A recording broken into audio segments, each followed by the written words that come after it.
Sainte Marie, Maman bon Dieu, priez pour nous, Saint Michel, tout bon ange bon Dieu, priez pour nous, Saint Jean-Baptiste et Saint Joseph, priez pour nous, priez pour nous, priez pour nous. Bonjour à tous mes bons frères et sœurs mauriciens, mauriciennes d'ici et d'ailleurs. Merci encore une fois de nous rejoindre nous dans nos programmes Un Saint chaque jour. Dans ce programme, nous avons l'occasion de faire un peu connaissance avec ban saint, ban sainte, que l'Église invite nous pour célébrer chaque jour. Et aussi nous demandons aux autres prier pour nous et intercéder pour nos familles. Aujourd'hui 15 août, l'Église invite nous pour célébrer l'Assomption de la Vierge Marie. Chaque année, le 15 août, dans de nombreux villages, nombreuses villes, dans de nombreux sanctuaires dans le monde, il y a une foule immense qui est rassemblée pour célébrer une femme, Marie, la mère de Jésus, montée au ciel, corps et âme, à Lourdes, à Fatima, à Cotonou, à Manille, en Papouasie-Nouvelle-Guinée, à Paris, à Maurice. La foule peut chanter, peut prier, peut marcher en procession, qui fait un tel attachement populaire à sa mystère qu'on appelle l'Assomption là. Ce n'est pas simplement une piété, c'est une conviction profonde. Marie rentre dans la gloire de Dieu, non seulement en esprit, mais aussi dans le corps. Les vivantes, les glorifiées, les auprès de Dieu, et il a pu intercéder pour nous. Et c'est tout.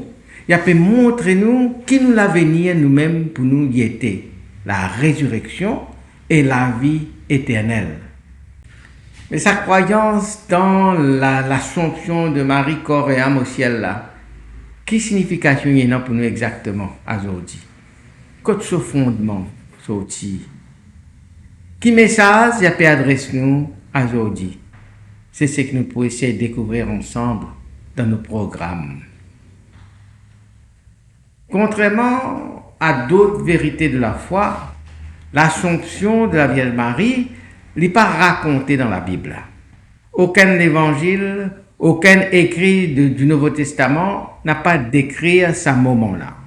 Et pourtant, la tradition chrétienne, la plus ancienne, de tout fin croire bonheur qui Marie pas fin con la corruption du tombeau sur le corps, pas fin pourri d'un tombe. La tradition rapporte nous que les apôtres, après la résurrection du Christ, après l'ascension du Christ, après la Pentecôte, les apôtres finissent dispersés dans le monde pour total prêcher la bonne nouvelle. Et puis miraculeusement, ils retrouvent réunis autour du lit de Marie qui a été mort. 3 jours après la mort de Marie, il est temps de visiter le tombeau avant de disperser, avant de se séparer pour retourner dans notre mission dans le monde. Le Tinvin est un témoin heureux, une grande merveille qui finit d'arriver. Je finis dans l'air une chanson, un cantique avec une harmonie angélique. Et un parfum délicieux qui a été sorti du tombeau de Marie. Et le temps de ouvert le tombeau de Marie, je trouve une fleur fraîche qui finit coupée, qui remplace le corps de Marie. Ange prend le corps de Marie, je finis à le ciel sur le corps et sur l'âme. Je transporte dans le ciel la mère du Sauveur. Ça, c'est la tradition qui raconte ça. C'est pas dans la Bible, mais c'est la tradition chrétienne depuis bien bonne ère qui raconte ça. Dès le 5e siècle, nous trouvons dans l'église d'Orient la célébration de la dormition de la Mère de Dieu. C'est-à-dire que Marie les finit endormie paisiblement et les finit recevoir au ciel. Sa fête-là, elle ensuite finit propagée en Occident, notamment au 7e siècle à Rome, sous l'influence d'un moine byzantin.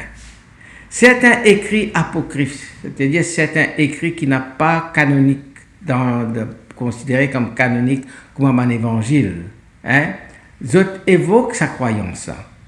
Les pères de l'Église, comme Saint Jean Damascène et Saint Grégoire des Tours, affirment avec assurance que le corps de Marie pas fin con la pourriture du tombeau, parce qu'il était pur et il était saint. C'est basé sur sa tradition constante et universelle que le pape Pie XII, après consultation avec l'Église tout entière, il proclamait en 1950 le dogme de l'Assomption dans la Constitution Munificentissimus Deus et d'y écrire « L'Immaculée Mère de Dieu, la toujours Vierge Marie, ayant achevé le cours de sa vie terrestre, a été élevée en âme et en corps à la gloire céleste. » Laisse-moi relire ça pour vous autres. L'Immaculée Mère de Dieu, la toujours Vierge Marie, ayant achevé le cours de sa vie terrestre, a été élevée en âme et en corps à la gloire céleste. Il n'est pas précisé si Marie fit mot ou bien non, mais il y affirme l'essentiel. L'essentiel, c'est que lui maintenant glorifié dans son corps et dans son âme au ciel. L'Assomption n'est pas simplement un privilège, c'est un événement théologique majeur qui touche au cœur de notre foi. Marie, la nouvelle Ève. Marie, celle qui a dit oui à Dieu, là où Ève avait dit non. Marie, c'est la nouvelle Ève parfaitement unie avec ce garçon Jésus dans ce travail, dans cette mission de salut. Comment Jésus finit vaincre la mort. Marie, par grâce, partage pleinement la victoire de ce garçon, cette victoire, l'amour. Quand nous disons comme ça, les filles montent au ciel corps et âme. Ça, c'est l'unité restaurée. Ça point là est central, parce que l'Assomption souligne la dignité du corps humain. Le corps n'est pas une prison de l'âme, pareil comme certains y croient dans l'Antiquité, les Grecs surtout, ils croient dans l'Antiquité que le corps, il y a une prison de l'âme, et qui nous vient, dans un sens, débarrasse-nous de ça, le corps-là. C'est pour ça que Saint Paul a prêché à Athènes, l'étant du corps sur la résurrection du corps, ban grec dit comme ça, tu connais sa question de résurrection du corps là, un autre jour on va écouter, parce qu'il ne faut pas croire là-dedans, il ne faut pas penser qu'il nous vient débarrasser de nos corps, qui est cause résurrection du corps encore. Donc, le corps est destiné à la gloire, et l'étant de Marie, il monte au ciel, corps et âme. Bon Dieu, rappelle-nous que le salut les concerne la personne tout entière, pas seulement sur l'âme, mais la personne tout entière. Et puis nous comprenons aussi, c'est l'Assomption de Marie là, corps et âme, nous bien comprenons aussi qu'il y a un élan avec cette conception immaculée, l'Immaculée Conception. Puisque Marie est préservée du péché originel depuis sa conception, alors il est cohérent qu'il soit aussi préservé des conséquences du péché, c'est-à-dire la corruption du tombeau. Le péché amène la mort et la corruption, la pourriture de l'écho dans le tombeau. Alors il est normal qu'il, puisqu'il est préservé de sa péché originel là, sur l'écho aussi bien préservé de sa corruption du tombeau. Et donc l'Assomption, c'est comme le fruit naturel de l'Immaculée Conception. Marie, c'est une image, est un modèle de l'Église. Le Concile Vatican II affirme que Marie est le type et la figure de l'Église. Quand nous guettons Marie, nous trouvons l'Église. C'est que Dieu finit faire en lui, et envie de faire pour nous. C'est que Dieu finit faire dans Marie, c'est ça même qui a pu accomplir en nous. Marie divine, l'image nous destinée, nous destin final comment poété. Marie divine une image de ça. Divine la première des sauvés. Alors nous cas dire oui, tout ça là bien joli, tout ça bien bon, mais c'est mort. C'est loin ça, un mystère là. Aujourd'hui, en 2025, qui ça mystère là peut dire nous. Alors mystère là nous rappelle nous une certaine espérance, surtout dans les temps troublés. Nous pouvons vivre dans un monde marqué par la guerre, par la violence, par la fatigue, par l'angoisse, par le stress, etc. L'Assomption devient un cri d'espérance. Et il peut dire nous, la mort n'a pas le dernier mot. Le corps humain, souvent méprisé, maltraité ou bien utilisé, est destiné à la gloire. Un extra l'espérance, ça les amis. Donc la fête de l'Assomption, les valorise le corps humain. Dans une culture parfois marquée par la dévalorisation du corps. Parce que les corps-là, les gens peuvent exploiter, peuvent manipuler, peuvent vendre, pas peuvent traiter comme un bizarre, peuvent exploiter, comme on nous dit, pour gagner l'argent. Alors, l'Assomption affirme nous, que nous les corps, les précieux, il y en valeur, et que nous les corps, les appeler à la transfiguration, pareil comment Jésus est transfiguré, pareil comment Marie lui-même l'est transfigurée pour y arriver au ciel. C'est un appel à vivre dans le respect de soi et dans le respect des autres. L'Assomption, dans le sens, c'est une réhabilitation du féminin. Marie, humble servante, est la première des glorifiées.